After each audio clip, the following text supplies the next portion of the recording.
Capítulo 5, Curación y Plenitud. Punto 5. El uso que el ego hace de la culpabilidad. Que tengas un fantástico, bendecido y perdonado día y que este texto te sea de muchísima utilidad junto al ejercicio de hoy, que no solo es dinámico, sino que es fantástico y altamente curativo. Estamos en el texto del libro. El capítulo 5 nos habla sobre la curación y cómo estar en plenitud, y este punto, el uso que el ego hace de la culpabilidad, nos va a aclarar en sus 8 párrafos varias cosas. Tal vez algunos de nuestros conceptos se vuelvan más claros y significativos para ti si aclaramos el uso que el ego hace de la culpabilidad. El ego tiene un propósito, al igual que el Espíritu Santo. El propósito del ego es infundir miedo, porque solo los que tienen miedo pueden ser egoístas. La lógica del ego es tan impecable como la del Espíritu Santo, ya que tu mente tiene a su disposición los medios para ponerse de parte del cielo o de la tierra, según elija. Pero una vez más, recuerda que ambos se encuentran en ti. En el cielo no hay culpabilidad, porque el reino se alcanza por medio de la expiación, la cual te libera para que puedas crear. La palabra crear es apropiada en este contexto porque una vez que el Espíritu Santo deshace lo que tú has hecho, se restaura el residuo bendito y por consiguiente, éste continúa creando.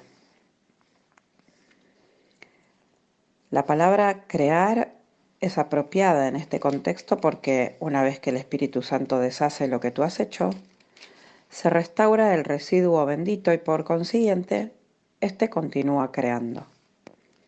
Lo que es verdaderamente bendito es incapaz de producir culpabilidad y solo puede producir dicha.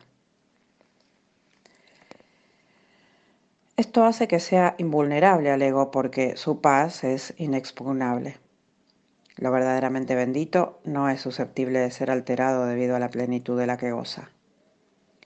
La culpabilidad siempre altera. Todo lo que genera miedo produce disensión porque obedece las leyes de la división. Si el ego es el símbolo de la separación, es también el símbolo de la culpabilidad. La culpabilidad es más que simplemente algo ajeno a Dios. Es el símbolo del ataque contra Dios. Este concepto no tiene ningún sentido, excepto para el ego. Pero no lo subestimes. No subestimes el poder que el ego le aporta al creer en él. Esta es la creencia de donde procede toda culpabilidad. El ego es la parte de la mente que cree en la división.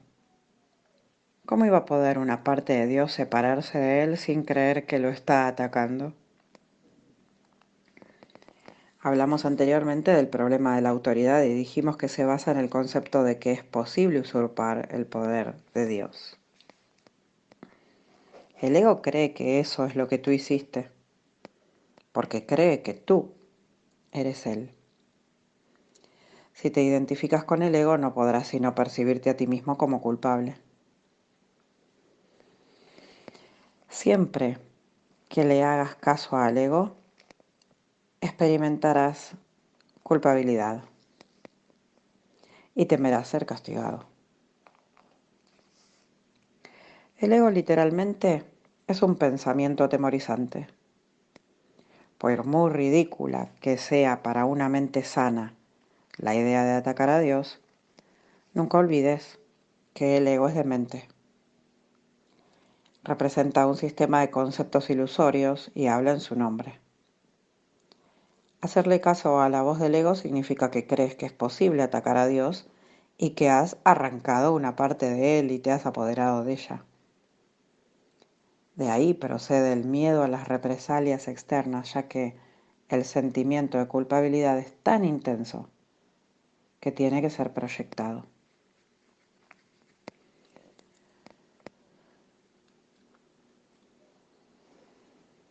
Todo lo que aceptas en tu mente se vuelve real para ti. Es tu aceptación lo que le confiere realidad.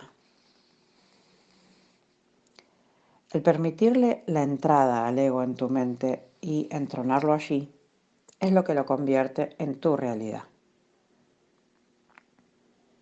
Eso se debe a que la mente es capaz de crear realidad o de fabricar ilusiones. Dije anteriormente que tienes que aprender a pensar con Dios. Pensar con Él es pensar como Él, lo cual produce dicha y no culpabilidad. Pensar con Él es pensar como Él, lo cual produce dicha y no culpabilidad, porque es algo natural. La culpabilidad es un signo inequívoco de que tu pensamiento no es natural. El pensamiento que no es natural va siempre acompañado de culpabilidad porque es la creencia en el pecado. El ego no percibe el pecado como una falta de amor, sino como un decidido acto de agresión. Esto es necesario para su supervivencia, porque tan pronto como consideres que el pecado es una insuficiencia, tratarás automáticamente de remediar la situación. Y lo lograrás. Para el ego eso es la perdición, pero tú tienes que aprender a verlo como tu emancipación. La mente que está libre de culpa no puede sufrir. Al estar sana, sana a su vez al cuerpo porque ella misma ha sanado. Las enfermedades son inconcebibles para la mente sana, ya que no puede concebir atacar a nada ni a nadie. Dije antes que la enfermedad es una forma de magia. Quizás sería mejor decir que es una forma de solución mágica. El ego cree que castigándose a sí mismo mitigará el castigo de Dios. Mas incluso en esto es arrogante. Le atribuye a Dios la intención de castigar y luego adopta esa intención como su propia prerrogativa. El ego trata de usurpar todas las funciones de Dios, tal como las percibe, porque reconoce que solo se puede confiar en una realidad absoluta.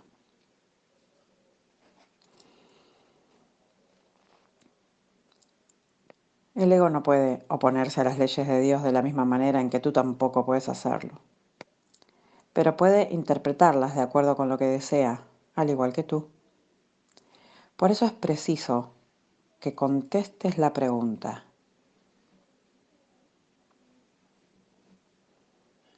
¿qué es lo que quiero?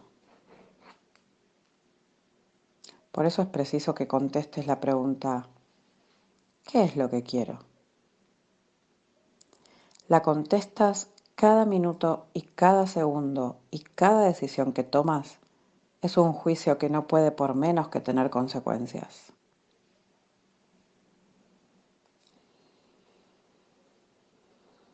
Y estas continuarán repitiéndose automáticamente hasta que tomes otra decisión. Recuerda, no obstante, que las alternativas en sí son inalterables. El Espíritu Santo, al igual que el ego, es una elección que uno hace. El Espíritu Santo, al igual que el ego, es una elección que uno hace. Ambos constituyen las únicas alternativas que la mente puede aceptar y obedecer. El Espíritu Santo y el ego son las únicas opciones que tienes. Dios creó una de ellas y por lo tanto no puedes deshacerla. La otra la inventaste tú y por lo tanto sí puedes. Solo lo que Dios crea es irreversible e inmutable.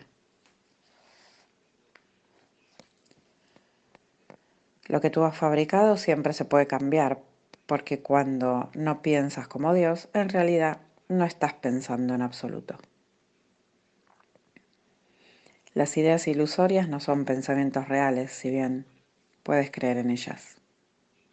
Pero eso es un error. La función del pensamiento procede de Dios y reside en Dios. Puesto que formas parte de su pensamiento, no puedes pensar separado de él.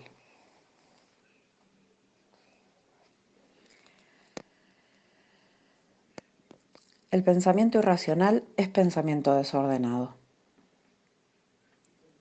Dios mismo pone orden en tu pensamiento porque tu pensamiento fue creado por Él. Los sentimientos de culpabilidad son siempre señal de que desconoces esto. Muestran asimismo que crees que puedes pensar separado de Dios y que deseas hacerlo.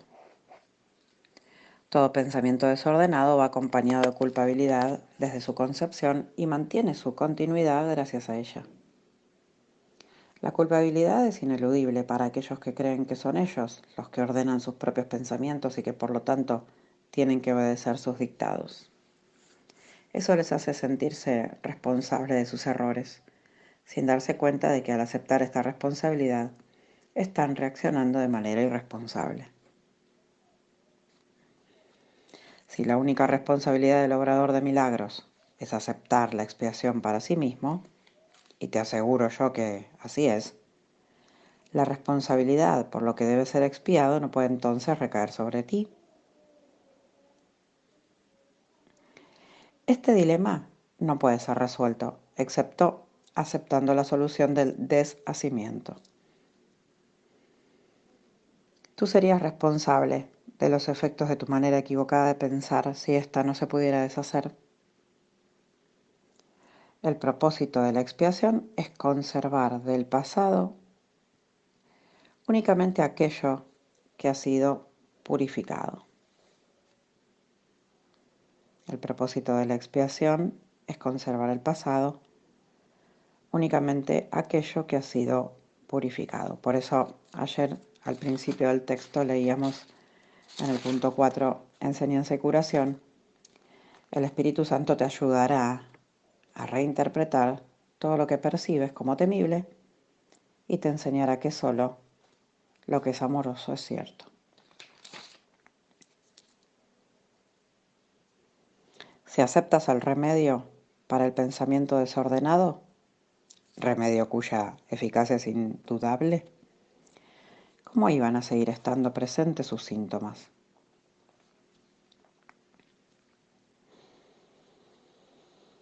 Último párrafo. La continua decisión de permanecer separado es la única razón posible de que siga habiendo sentimientos de culpabilidad.